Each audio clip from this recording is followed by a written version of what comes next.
Hey guys, this is John Dean coming at you from Nomad Happy Hour. Today we have Wes on the show. Me and Wes met back in Quartzsite. When we were in Quartzsite, we were sitting around a fire one night and we heard Wes playing his music, and I had to hear his story. So how old were you when you started playing? I was 10 years old when I got my first guitar.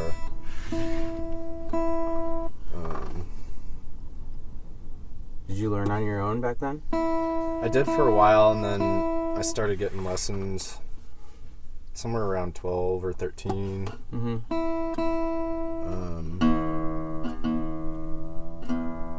I don't remember if you said, like, is your family play, or are you the only one that plays? Or... I'm the only one, yeah.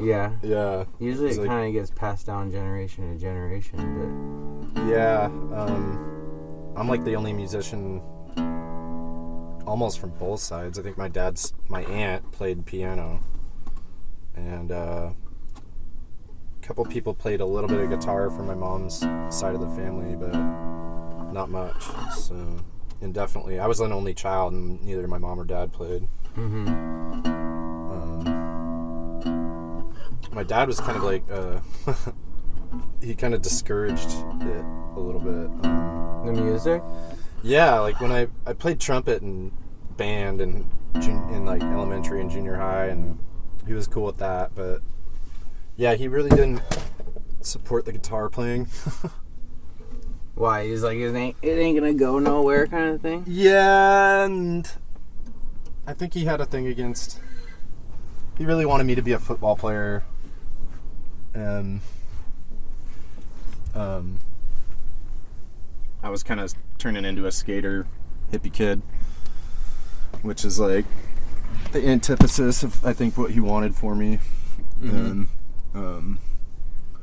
yeah, so like when I decided to quit football, he didn't want to support guitar lessons anymore, and so that was sort of a thing. And then I kind of did fall out of music for a while. Like I always kind of kept it with me, but looking back, like, I wouldn't call it regrets, but I wish I would have put more effort into it and believed in myself more earlier.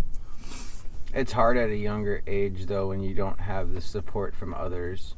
Yeah. To do what you think that you love. Yeah. You know, and as you get older, you get more comfortable about giving yourself support. At least hopefully some of us do. Yeah. Yeah, and I think he did try. He tried for a while. Like, things just got weird when he married a second wife and like things like that, you know. It's just, there's a whole lot going on, but yeah, there wasn't like major support for me playing music. My mom always said it was a good thing, you know, but yeah. But they never like pushed it to the point where like you could do a career in music. No. No, that was way off the radar. They wanted me definitely to be in college, and so I did that after high school. What'd you go to college for? I went to college for geology. I was interested in environmental science and stuff like that. And, did you get a degree in that then? I did not. I actually dropped out about 60 credits shy. Well, I don't know, a year and a half, whatever a year and a half, 2 years is. You know? That was actually a pivotal moment. It was like, because I started really picking up guitar after I got in a bad car accident when I was 22, and my left arm was paralyzed completely for like 6 months. Yeah, definitely can't play with that. So it scared the shit out of me, man. And that was one of the biggest fears, was that like I was never gonna be able to play again. And so once I got through rehab and kind of started getting all my fingers going, yeah, like I played as much as I could, but it hurt a lot, and like it just took a long time, even up until the past few years, like to really rebuild all those little muscles and stuff, you know. It probably made you think like, holy fuck, dude, I'm never gonna be able to play again. Scared the shit out of me, dude. And if you could never go back to playing again, you'd be like, fuck, I never got like to try what I really loved and to put my love and passion into it. Exactly. Yeah. It would suck to like just, you know, not get your chance before you get like paralyzed per se. Yeah. For life. Yeah, man, and it's so that like gave me a good perspective on it too, because like I still battle with like thinking I'm not good enough and all this kind of stuff, and then like I try to keep that in mind. Like there's people that don't even have the choice, you know. Like there's some people that don't even know how to even pick up the instrument and start it. You know, like I guess the only example that I would have, me personally, is like, you know, snowboarding per se. You know, like some people, they don't get to snowboard at all in their whole entire life, but for 5 years of my life I was able to snowboard every single day. Some people don't know what that's like, and you know, now you get to play the guitar every single day, and some people don't even know how, like I said, how to pick it up. There's people in the world that couldn't afford a guitar, you know, like. But definitely don't think that you're not good enough, bro. Cause you definitely got a skill behind you. Keep it going. Thank you. I am dedicated, so it's kind of like the one thing that's been sticking with me. Like even though it wasn't like a huge part of my life back then, it's always been there. Like you know, it's like one thing that I can always kind of like. Even if you're not making it a career or in a band or whatnot, you know, it's definitely a cool hobby that you could play around the fire, or you know, just jam out with friends. I mean, I'm sitting in here in your rig, and it looks like you got a couple different instruments. Yep. Guitar, drums. Is there anything else hiding behind there? I got a violin in here. Oh, cool. Yeah. Are you just learning the violin, or? Yeah. I picked it up a couple years ago. I haven't put a lot of time into it yet, but yeah. I don't know if you met Brian, but he was giving me a few lessons. He was here for a little bit, and pretty much just teaching myself that, which like people say you shouldn't do, but you know. With what? The violin? Yeah. Or just an instrument in general? Yeah. Violin. Oh. Like a lot of people say you need a teacher, but I don't know. You got YouTube for everything now, and yeah, YouTube nowadays you can learn just about anything you want. And if not, just ask somebody. And nowadays people will just, you know, kind of show you what the ropes are like on it. Hopefully, you know. Yeah, hopefully, yeah. Plus, music's music, man. Like, there's like, you can get into it with like proper technique and stuff like that, but like, there's a lot of musicians out there that did go professional that were never professionally trained or anything like that. You know? It's got its own unique expression. Like, yeah, it's definitely something that comes more from the heart and soul than it does just learning how to play it. Yeah, you got to learn your notes, you know, in the beginning, and where to put your fingers to make what noise. But after that, it's really just the feeling of putting it together, of how the song is written. How many songs have you written? Let's see. I think I have somewhere around 20 or 25 finished, but I got a whole lot like in the crock pot still. So, yeah. Do you like bounce around to different songs and be like, all right, we're just gonna put another sentence in this one, or you know, another paragraph in this one? Sometimes, yeah. Once in a while I'll get lucky and be inspired, like when I can't sleep or like emotionally distraught or something like that, and like something will just come to me and I'll write the whole thing. It's crazy when you wake up in the middle of the night and it's like, fuck man, I can't sleep. I do the same thing with the podcasts. I'll be like, I'm just gonna edit. I woke up the other day at like 3:30, 4 o'clock in the morning and couldn't sleep, and I'm like, I'll just get up and edit another podcast. I was gonna say, what do? Like you just edit then? Yeah. Because you don't got anyone to talk to. Like, right. I gotta go wake this dude up. I can't sleep. Yeah, I really can't just jam out like you do. You know, I just go find somebody else to talk to and record their story. So you guys just came from Quartzsite, right? Yep. How is it out there? It's getting hot. It's getting warm out here, that's for sure. We got a couple cool days coming up, but other than that, we should. The temperatures definitely are rising. Yeah, I can feel it. I was hoping to go find some scorpions because I've never seen one. Keep your eye out. There's been some seen. That's what I've heard. Yeah, Chuck over here in one of the white vans, he was lifting a box of wood and found one underneath there about, I don't know, about 2 inches. Really? 2 inches long. Dang. Yeah. So I'm almost like keeping my eye out with the wood piles because they say that they hide in them all the time. Plus there was rattlers out here that they've seen too, like 2 or 3 of them. Yeah, that freaks me out more. Yeah. Scorpion. It's funny, it's like the scorpions and snakes scare me worse than like bears and mountain lions. Really? Yeah. I can see a bear coming. Yeah. I really can't see when a scorpion or a snake jumps out at you real quick. And then it's like which one is poisonous and which one isn't. Yeah. The scorpions can just like crawl up in your van or something, you know? Like that's what freaks me out about them. V-Dub John, I don't know if you met him yet. Vanagon.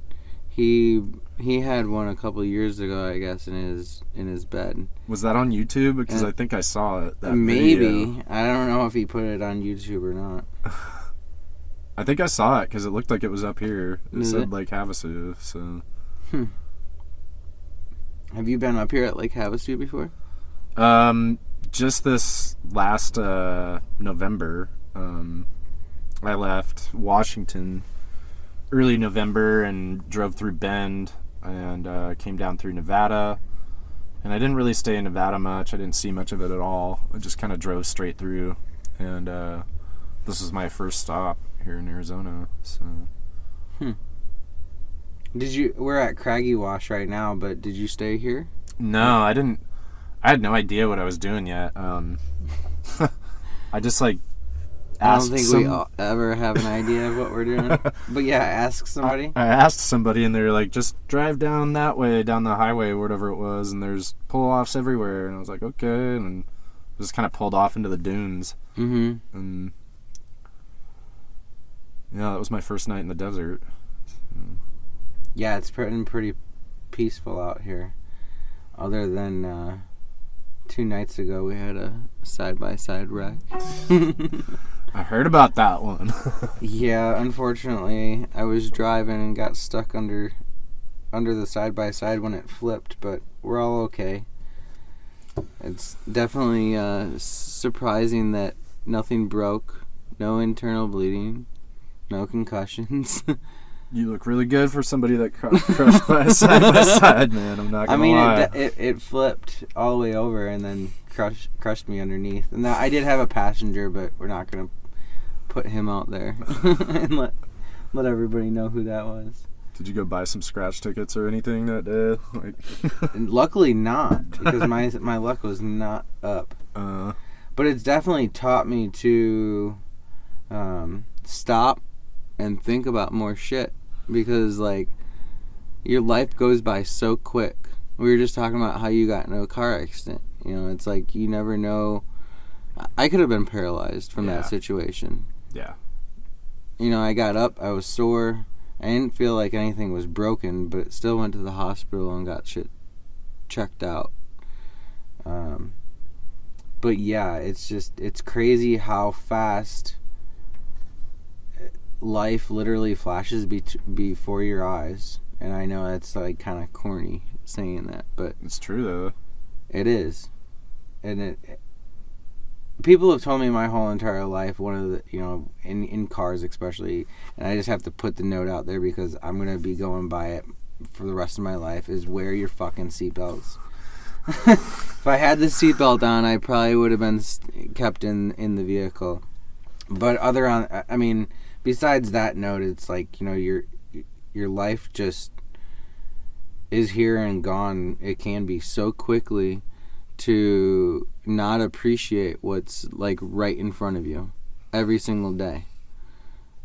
And that goes back to like you playing the guitar. You know, like don't give up on it. You know, it's something that it can be there. Like you can, like I said, you can entertain people. You could teach people how to do it maybe someday.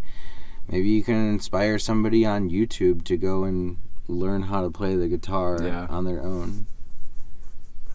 You really never know how you inspire people either. Like, even just kind words, anything, man. Like, you know. Living in a van. Yeah. People live vicariously through us all the time of just living out on the road in a van, you know, or in a box truck or RV or whatever you're living in. But people live through us all the time, and they're like, how do you do it? I could never do it. I want to do it. It's like, go get a van or go get a car or whatever and move into it. Just do it. You'll learn it. You'll learn it real quick. I think I'm finally integrating it all, you know. And it's only been a few months, and it's like, it's a big life change, man. Mm-hmm. It really is. But from the I don't know what you were doing really beforehand, but like from the 9 to 5 grind and getting rid of everything and moving into I don't know, however many square foot, 50 square foot. Yeah. You know, a small vehicle. But you learn how to adapt in every situation that you put yourself into. And I usually find that, like, I don't know, it's like the universe has my back, man. Like, that might sound cliche, but, like, usually when I've exhausted all possible options for me, if I'm in a situation that is not convenient, you know, something inevitably pops up.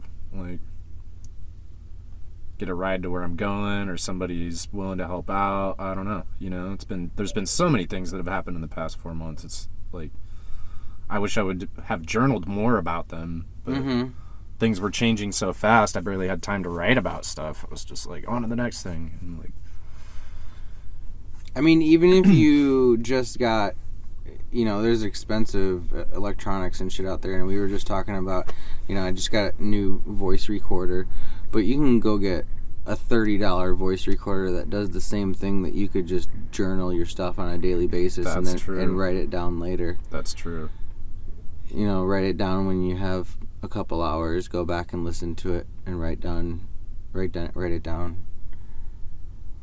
But I wish I would have. I've been in this life for just around 3 years, and all the stuff that I've been through, I mean, you can go back and look through the photos of Instagram and Facebook and shit like that, but some people, they want to read it, you know, they get a connection through the reading. I don't read very much, so I don't have that connection, but I'm glad that I've got that connection through these podcasts, because I get to put not even just my story out there, but everybody else's stories that don't really, I guess, have time to put their own out there. You know, within that hour, we get to tell a short life story of what's going on and what they've been through and where they're going. It's pretty cool. Just like your music. You get to put your stories right into your music. Do you put, like, life stories into your songs, or? Kinda. I kind of write for more, like, the mood or perspective that I'm in, and try to convey the emotion.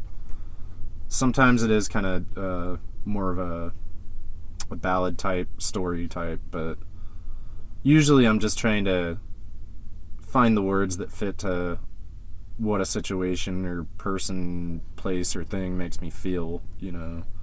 And then sometimes it's just a few chords or a riff or something too, and then the words will come from that. It goes a lot of different ways for me.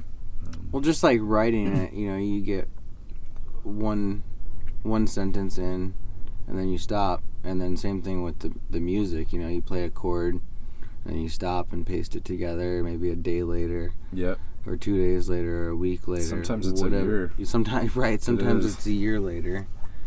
I told you, you know, this is gonna kind of be my first project podcast, because we've done recordings. I think this is the second day, different location, you know, recording. So it's pretty cool to be able to do a little bit deeper of a connection and a project on your story. Yeah, I think what you're doing is awesome, man. Thank you. I think you're going to get a lot of good stories out of this. There's so many interesting people on the road, you know. There is. And to clarify it to the audience and clarify it to the what I like to call the 9 to 5, the sticks and bricks people, you know, they get to kind of listen in and see what it's like out here and not just assume that we're all a bunch of ragged homeless fools living in vehicles and whatnot. I mean, we all have our backstory. Some people write music, some people do podcasts, some people do art. You know, I met this dude Matt the other day, and his whole bus is literally an art studio and a futon mattress. Heck yeah. And a fridge. You know, and so his layout is made for him. It's not made for anybody else. So it's really cool to see the stories, I guess, match up to people's rigs also. Mm-hmm. I don't think we got into it last time. What are you traveling in? What is this van? This is a Chevy G20. It's a 85, so it's a year older than me. And I like to think that it's a year wiser than me. So that year wiser gets to lead you just one more year further. Yeah. That's pretty cool. I decided to name her Serendipity. And how'd you get that name? I don't know. It just seemed to fit, and that's kind of what I'm always chasing, or actually not trying to chase, trying to like more live in that, you know, just it's a concept of like kind of being in alignment that I've been reading about and practicing lately, and just allowing, you put your intention out there, but then you allow things to unfold in unexpected ways, you know, and instead of getting caught up on the details and what your ego or past attachments say it should look like or how it should go, you know, and then magic really starts to happen if you just open your mind. And were you like that before you moved out on the road? Not really. No. Not really. I've definitely been a spiritual seeker for a long time, and I was kind of like that, but it took a lot of practice and self-work to realize how much I was trying to control things and just not let things be. Life's a funny balance, man, because you do got to put your intention out there and like exert a certain amount of will, but that starts to be like a law of diminishing returns at a certain point too, because you're kind of just like fighting things that shouldn't be sometimes, or that aren't. I try to explain to people a lot about balance. Life is balance. You know, money is balance, sleep is balance, everything is balance to keep yourself going at the pace that you need to go for yourself. And once we get off balance, it's really sometimes hard to get back. Sometimes that's how we learn too, though, you know? It is. You gotta see the extremes sometimes to... Yeah, I just put that post out on Facebook the other day about slowing down. And again, realizing what's in front of you more than what you can do the next day or the following week or anything like that. It's like, you know, you can kind of plan on what's coming in the future, but you can only make sure what's going to happen now, and you can't change what happened yesterday. Yep. So it's just, you know, the sun goes down, the next day comes, and we keep moving forward. There's no reason to dwell on it. I mean, kind of going back to the accident that I was just in was, you know, people, it's only been 3 days, but people are like, how are you up and moving around? And it's like, well, the longer I sit down and rest, you know, not rest, but sit down and just lay around, the more it's going to cramp up and the more it's going to hurt later. And, you know, you just got to slowly keep moving. Yeah. And again, balance. You know, if you start to hurt, sit down. Yeah. If you feel good, go for a walk. Yeah. Yeah, it seems like we're taught to fight things a lot, you know? Like, I don't know. It seemed like that for me anyway. That you're supposed to try to control everything. And, like, I had some good realizations during Schoolie Palooza, and one of them that I need to write down was like have solid goals but loose plans. Like, you know. Yeah, I like that one. Because again, you'll never know what's going to happen the next day, so enjoy it. Take a break each day and enjoy your day and look up. That was the biggest thing when I moved to Colorado. That was the first time what was it, 5, 6, 7, about 8 years ago, I moved to Colorado. And first time in the Rocky Mountains, and probably about 3 months after being there, I was like, holy fuck, I haven't been looking up in years. You always look down at your feet, Yeah. And it's like, look up at the mountains, look at the sky, look at the clouds. Enjoy it. See what's right in front of you. That kind of started for me because I ended up dropping out of college. Like, I guess a lot of people would call it kind of a nervous breakdown, Like, I just couldn't handle shit anymore. I had PTSD from the wreck, and then I was forcing myself through college and, like, really trying to hold up this image of what I wanted, or what my parents and society and school wanted from me, and I kind of just couldn't take it anymore one night and quit all my classes and, like, didn't know what I was going to do, but I knew I wanted to play music. And yeah, it took me, like, moving back in with my folks, which was, like, not fun, but then that's kind of when the nomadic journey started, because I floated around a lot. I didn't live in my vehicle 24/7, I got this van only 2 years ago, but, like, that's when, like, things really started to change for me, because I ended up in a really rural area out in the mountains, like, far away from society, and it, like, totally changed my perspective on life and what's important. And like you said, I started looking up more because we could actually see the stars out there. Mm-hmm. Like, yeah, growing up in an area where you can't see the stars sucks. I don't know, I forget exactly where you're from originally, but being in Illinois, you really can't see the stars very often. It's crazy how, like, living in the city like that, you can be totally oblivious to... I mean, same goes from a country kid moving to the city, I'm sure, too. It's all perspective, but I'm glad I went the other way, because I really appreciate being out in nature, and always interesting to me. Oh, yeah. The change from spot to spot, from day to day, you meet different people, and people come and go all the time. Like my friend Tamara, she got a call this morning and was like, she had an emergency situation in Washington, D.C., so she had to drive over to the airport, get on a plane, and fly to Washington, D.C., and go help out a friend. But, in this lifestyle, we're totally comfortable of doing stuff like that so quickly, and it's like, all right, what do I have to do? Pack a bag, park my car, and get on a plane. It's really not that difficult. Right. It's really, really, really not.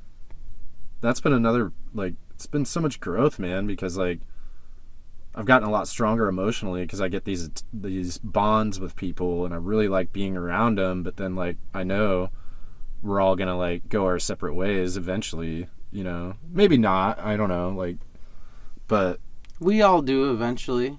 We do, but not, like, permanently. Yeah. That's why you never say your goodbyes in this lifestyle. You always say, I'll see you later, or, catch you on the flip side, or whatever it is. And farewell.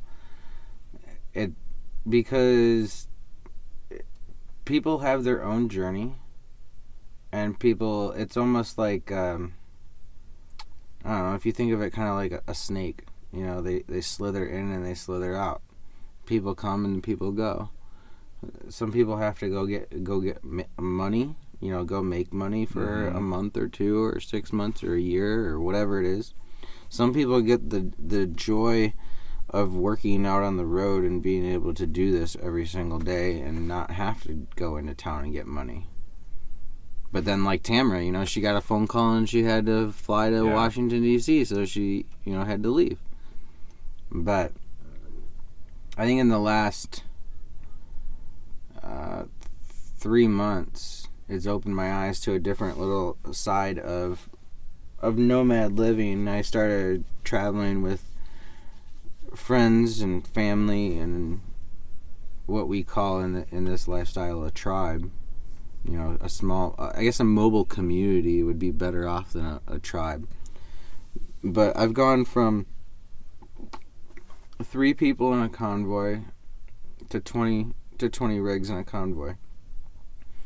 And it doesn't matter if you have 3 or if you have 20, you still have a family out there rolling around with you somewhere. And we all look out for each other.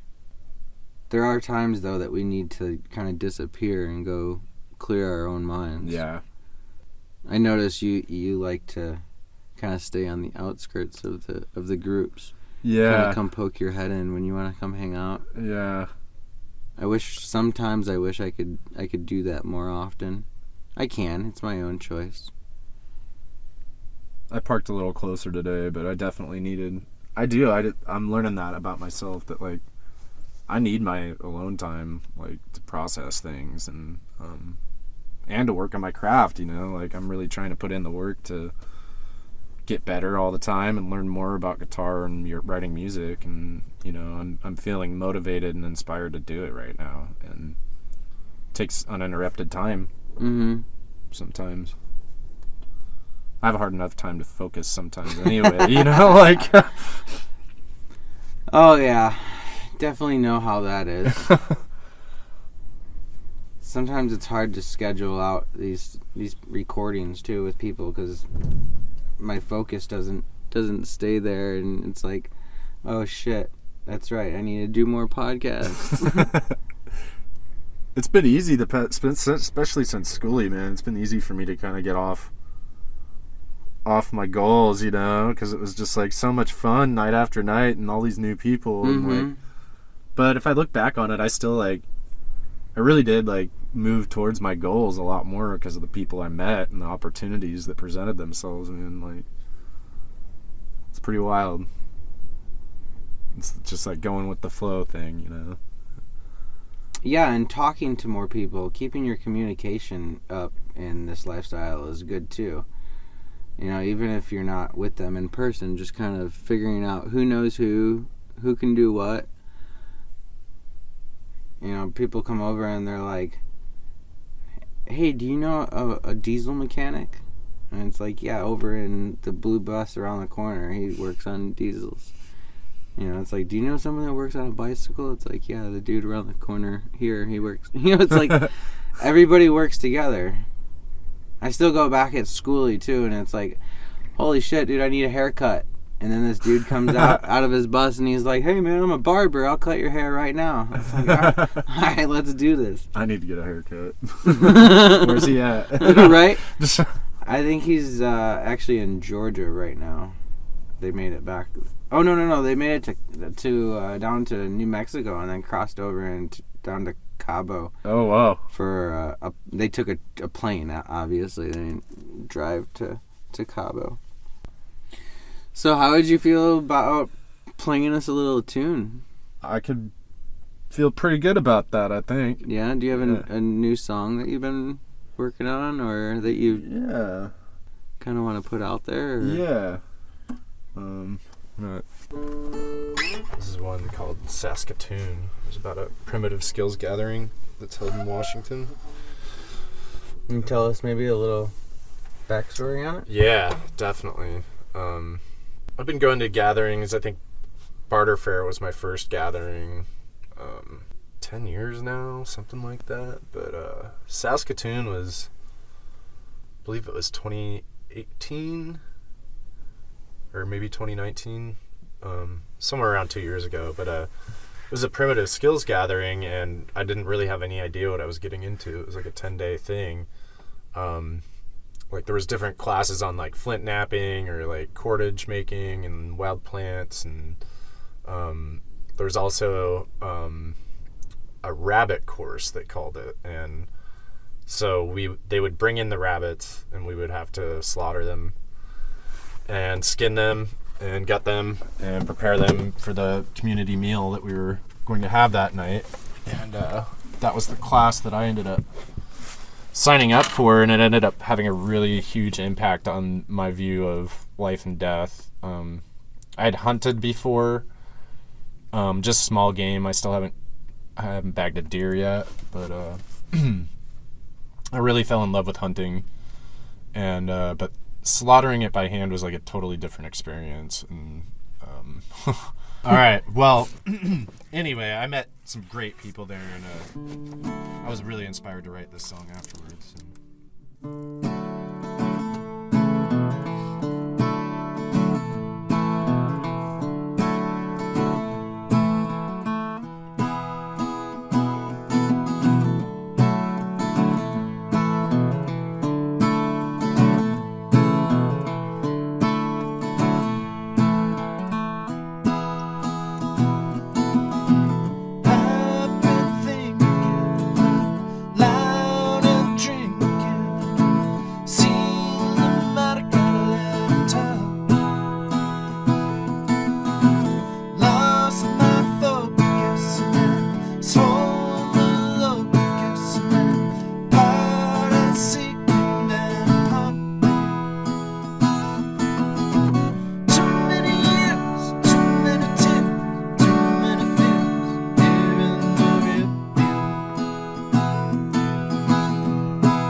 That was pretty sweet, man. I appreciate you playing. Thank you, man. Yeah, no problem. How long did it take you roughly to write that one? Do you remember? That one took a couple months. Like the main part of it, maybe more like a month. Mm-hmm. That was one that came to me kind of quickly. Like it was like right after the gathering too. Like I got home and it just started kind of coming to me. So you working on one since schoolie? Yeah, I have been. Yeah? Have you finished it? No? Or Yeah. Uh-oh. Yeah. Can we get a little sneak peek? Sure. Okay. Don't judge me if I mess it up. It's all good. That's what this podcast is all about, is rawness. We want you all to feel what we feel out here in the nomad world of being connected with each other. It doesn't matter if you mess up or where you're at in your life. We all respect each other for who we are. Let's hear it. It's good to keep in mind, man.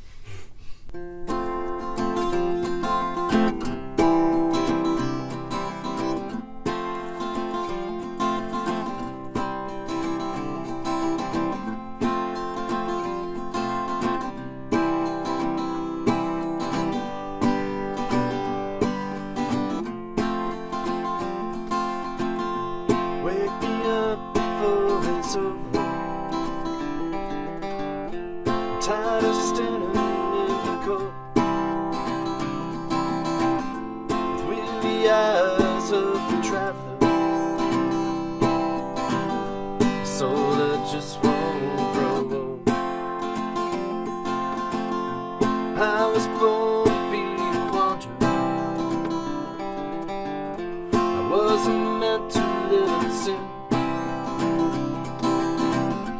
One good thing about this life we've been given, we have the power to choose again. Someone once tried to warn me, the lonely road never ends. Dad, I said I was too stubborn. I never listened much to him. I just keep my shining eyes upon the road, no matter really where it goes. No need to know exactly what's around the bend. I know I'll be there when I'm home.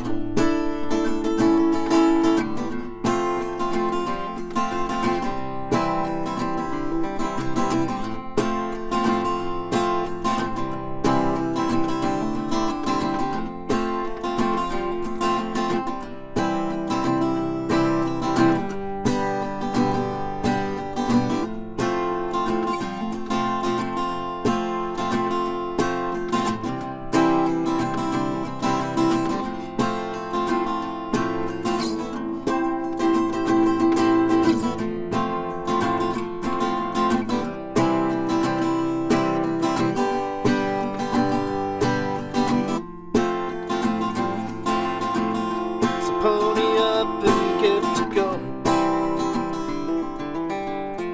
Leave the sleeping to the dead. All you see will be a distant memory. So much more lies ahead. All who lost are wanderers. Not all who wander are quite lost. The destination's in the journey. Never be quite sure the cost. Just keep your shining eyes upon the road, no matter really where it goes. Need to know exactly what's around the bend. I know you'll be there when you're home.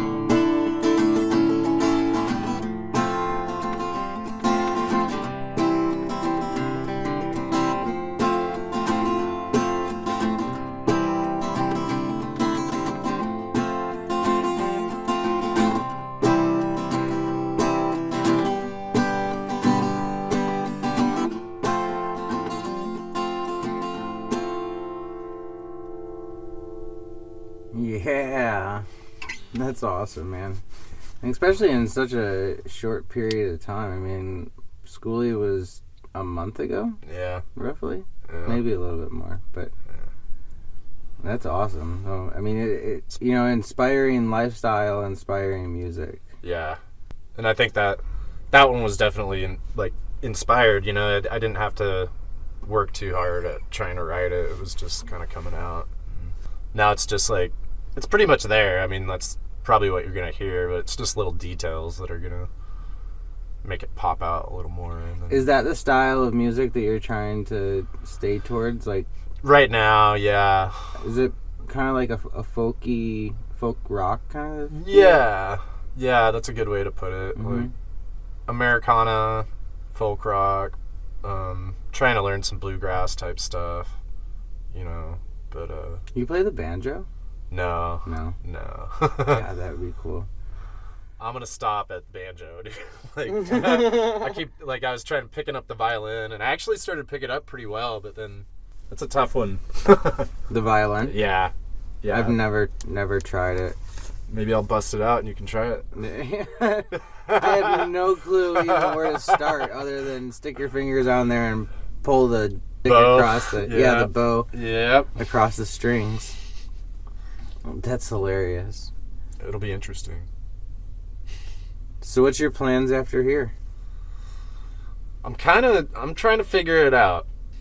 Just like the song, there's no plans around the bend. Yeah. It's like, you don't know what's around the other side. I think I'm going to get in contact with my dad. I haven't talked to him. Well, I've been talking to him lately, but we haven't seen each other in a long time. So, thinking about that. Maybe he'll come meet me because I think he's down by Phoenix, but it's not too far. No, from here. No, it's about a 4-hour trip. Yeah.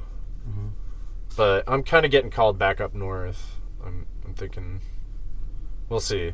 PNW North, or I'm thinking so, but I kind of want to go to Montana this year too. I really want to go play some shows, and I know Montana is really supportive to singer-songwriter types and independent musicians, and I'm kind of letting that lead me. Have you been to Descend on Bend? It's called Descend on Bend. It's a van meetup in Oregon. No. It's literally the largest van meetup in the United States, possibly the world. What? It's been going on for about 10 years. Is that up by It's up mountain? in Oregon. It's right outside of Bend, Oregon, near Lapine, basically. Okay. And so the tickets go on sale on the 12th. There's a band or two bands every night. There's usually breakfast in the morning, and then one of the nights they do a Hawaiian barbecue. They do a teepee. They set up a teepee for basically after-hour jam sessions. Uh-huh. And then one or two of the nights, when I was there, they do an open mic night. So, they just let everybody come up and play or tell a story or read a poem or whatever like that. But it's different than Schoolie. It's definitely not like the party scene of Schoolie. Cool. It's more family oriented. People that have been going to this have been going to it for every single year. The first year that it happened, it was literally just a handful of friends that were like, hey, let's go to this location and go camp.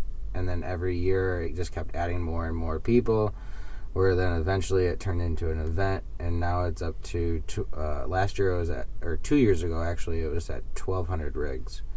So, but it's 1,200 rigs equals 2,400 people roughly, because you gotta multiply each rig basically by 2, because you never know how many people are gonna be there. But the tickets go on sale the 12th. And I have no clue how much they're going to be. They don't say until they go on sale. Obviously, there's an early bird special, and then after that happens, then they'll go to just regular tickets. Last year, it was $125 for all 5 days. Okay. So I'm guessing it's going to be either that or maybe more. A little bit more. Yeah. Yeah. It's not too bad. 5-day festival. Yeah. And they're not canceling it, huh? Cool. They're giving it up until 7 days beforehand, where you can still cancel. So you can still cancel, and if anything happens with COVID, where things get canceled through the state or anything like that, they'll definitely give money back. Okay. So, because they had a problem with that last year where they had everything scheduled to go through, but then everything got canceled, and I don't know if everybody got their money back or not. I'm guessing they hopefully did, but I have no clue. But it's pretty sweet if you can, get the funds together to go. I would definitely suggest. It's the first week of September. It's okay. Labor Day week, basically, Labor Day weekend. I think it's the 2nd to the 6th. So that would work probably pretty well. Mm-hmm. Yeah. Usually I like to go to Barter Fair, and that's like the third week in October. Mm-hmm. But we'll see. I don't even know. I don't think they're doing Spring Fair this year, and I've kind of, I don't know, grown away from it a little bit. It's a bit of a party scene too. Is it? And yeah. It doesn't have to be. It's like anything else. It's what you decide to put yourself into. Yeah. But it's pretty heavy party scene. Is it? Yeah. I mean, it's fun to party every once in a while. It's fun to just have laid back bonfires, but at the same time, you know what you're getting into before you get into these places. Yeah. All right, guys. So now we're going to head over to a little fireside chat with Wes. Wes is going to give us a little bit of backstory from the beginning of his music career. And also he's going to give us one more song before we end this episode. Wes, where did you see your music career going in the beginning? I wanted to carry the torch from Tool. Really? Yeah, man. Progressive rock has a special place in my heart. We were going to do it too. It's just so many factors that come together. I can't imagine the responsibility and the time and the effort that it is to put into all that without trying to fuck it up. Yeah. It takes multiple seriously dedicated people, and even when you do that, everybody's got their own ego. There's a healthy ego. You have to have it. And to get that many people on board on one thing is just, especially something that powerful, It's almost like this life, it's like a community. It's people that work together. If you don't work together, you don't find your tribe. Yeah. You roll around with these people now. Yeah, it's not a musician kind of side of things, but at the same time, I know that you understand where I'm going with that. Yeah. Yeah. Everybody works together, everybody communicates, and if it doesn't work, then you kind of move on. And same thing, I'm guessing, with the band world. Yeah.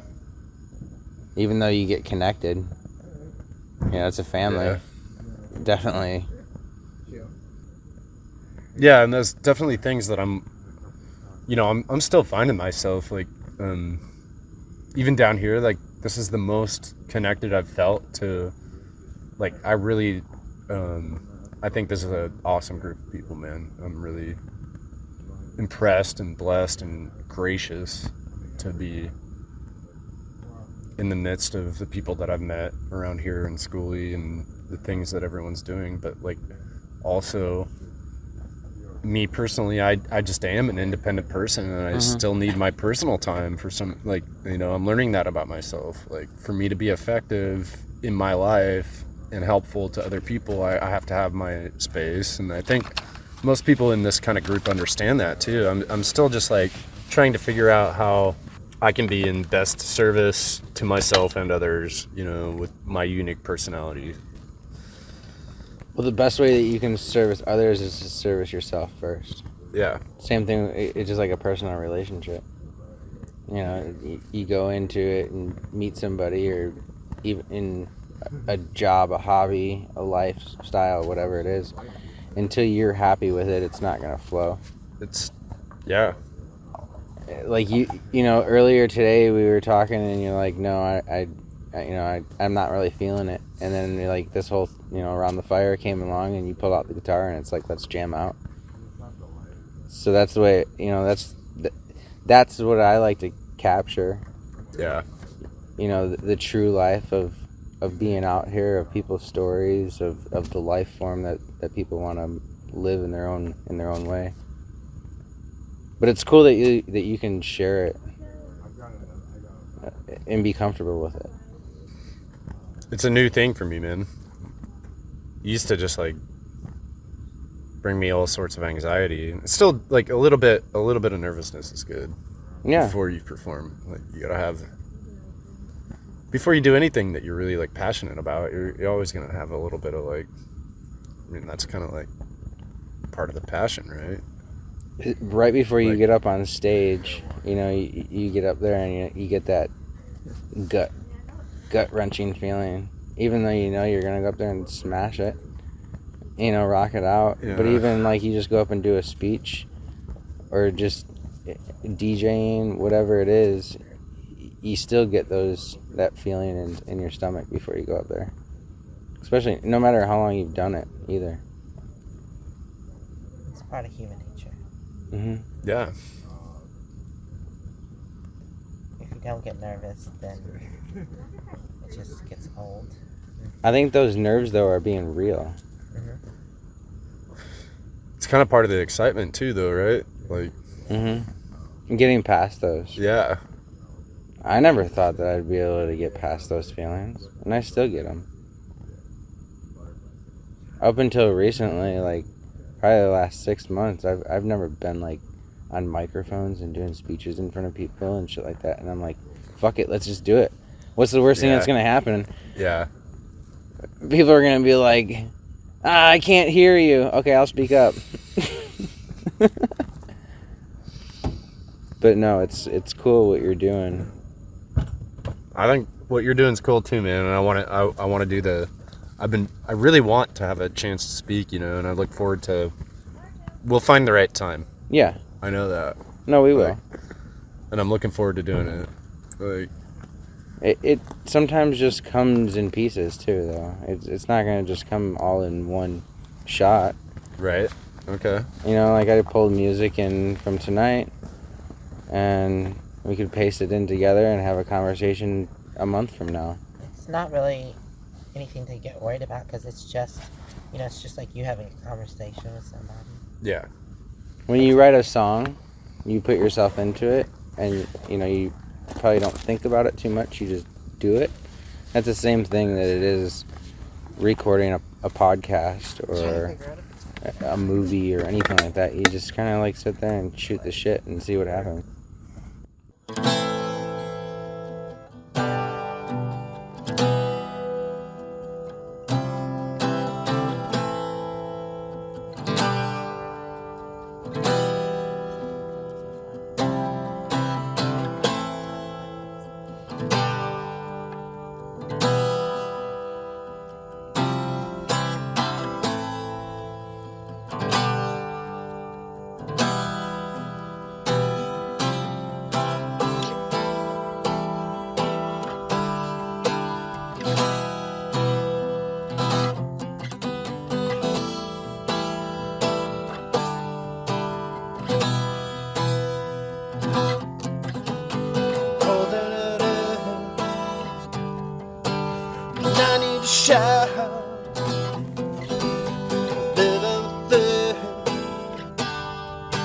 Shadow of my own doubt, learning to live, not be afraid, making good love, just give it all away.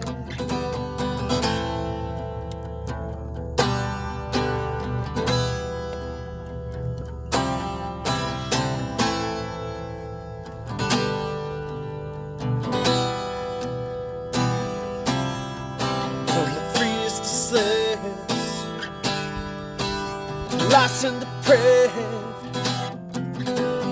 looking for something. Come show us the way. So we're begging to please, trying to give me need. But inside we're still cold and hollow, blinded in lust and greed. Ever since the fall, searching higher ground for something to save us. south. There ain't no handicap to being human.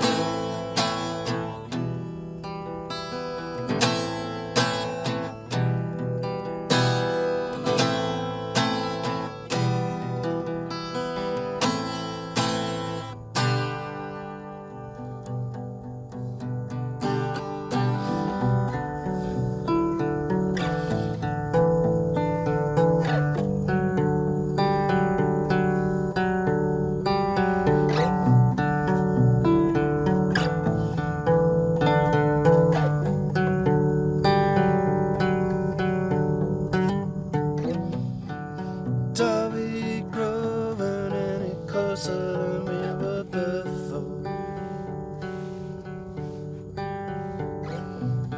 To finding the reasons for falling apart.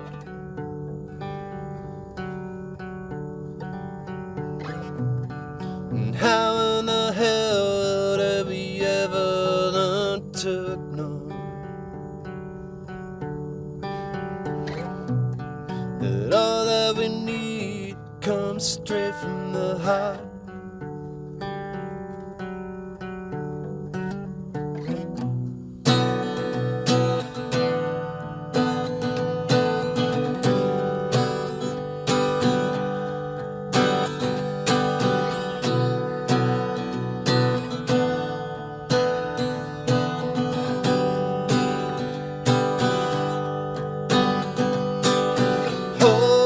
Hold on, it won't be long. Stay strong, past is gone. Just be happy to be. Just be happy to be. Just be happy to be a human being.